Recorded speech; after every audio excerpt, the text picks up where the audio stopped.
This video will be about linear inequalities. Linear inequalities are related to regular inequalities. So when you graph a regular inequality, if I said x greater than 5, we usually have a number line where we mark the 5 and we decide if we have an open or closed circle, and if we shade to the right or to the left. So linear inequalities are similar, except we're going two-dimensional. We're going to draw out an entire line and decide if we shade above the line or below the line. So there's a couple of rules. When we were doing inequalities, an open circle happened when we have just a greater than symbol or just a less than symbol. Well, when we are doing linear inequalities, that means our line will be a dashed line. When we had a closed circle, we had a line underneath the inequality symbol, greater than or equal to, or less than or equal to. When we're doing linear inequalities, that means a solid line. For regular inequalities, we shade to the right if it was greater than or equal to. In linear equalities, that means we shade above, and in regular inequalities, we shaded left if we had less than or equal to. Now it means shade below. So those are the rules we kind of need to remember. Dashed line if we have no line under our inequality symbol. Solid line if we do have a line under inequality symbol. If it's greater than, we shade above. If it's less than, we shade below. Another thing we're going to have to remember is how to graph a line.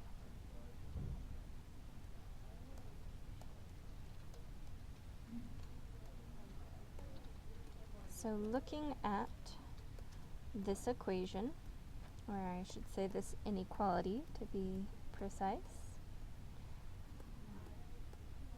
we graph a line by looking at the two numbers that are included, the 3 in front of the x and the 2 behind the x. The 2 will tell us where to start our line. We start on the y-axis at the value of 2. The 3 will tell us where to go from there, but this 3 is called the slope and it has to be a fraction. We have to put it over 1. So starting at the green dot from the 2, from the starting point, we go up 3 over 1. Now at this point, normally we would just connect it with a straight line, except because we're working with an inequality, we need to decide. Are we going to use a dashed line or a solid line? So now we look at this less than symbol. Less than can mean two things. The first thing it meant was use a dashed line. The second thing it meant was for our shading. That means shade below. So we are going to use a dashed line, and we shade below that line. So when we say below, below doesn't always mean the right side of the line, it just means underneath the line. Because if our line had been tilted the other direction, below would seem like the left side of the line. So we always need to think of above and below instead of right or left. So some special cases, we could just have a number over here, y greater than or equal to 3. That's a special kind of line. That is a horizontal line. If there are no x's involved whatsoever, then we have a line that just goes straight across. So we start at 3 and just go across. I should have decided whether I had a solid or a dashed line before I drew my line. Luckily for me, greater than or equal to is solid, so I don't need to erase it and redo it. And then greater than or equal to also means shade above. So we would go up above our drawn line. Something else that could happen is maybe they don't give us our equation in a form that we can graph right off.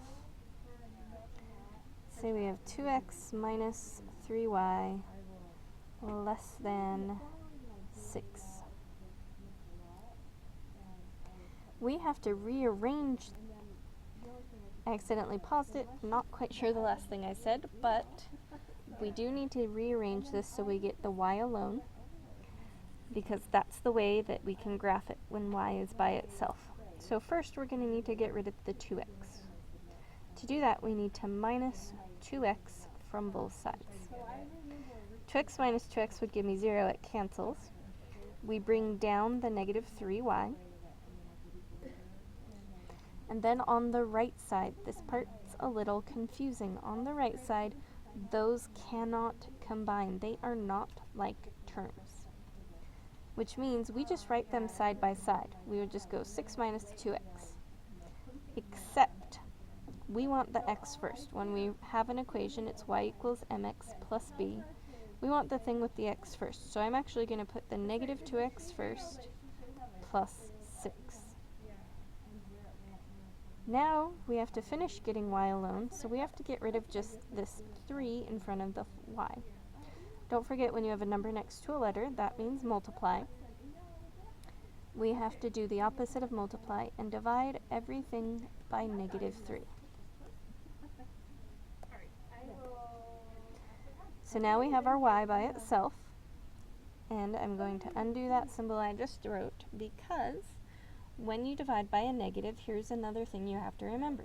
When working with inequalities and you divide by a negative, you need to flip the inequality.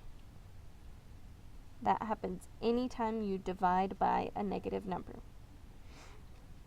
If we divided by a positive number, don't need to worry about flipping. So now we reduce this other side as much as possible. A negative 2 divided by a negative 3, that would come out as a decimal. It would be 0.66666 forever. So we don't actually do the division. But since we have a negative over a negative, we can make that positive 2 over 3x. 6 divided by negative 3, we're fine to divide. 6 divided by negative 3 is negative 2.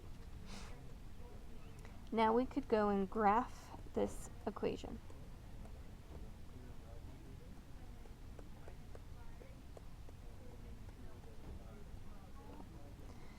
So negative 2 is our start value.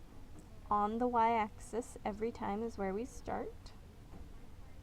Then 2 over 3 is our slope, so counting from the red dot, we go up 1, 2 spaces over 1, 2, 3. We should decide first if we are doing a dashed or a solid line. Greater than with no line underneath means a dashed line. And then we decide if we shade above or below. Greater than means shade above. So that concludes our discussion on linear inequalities.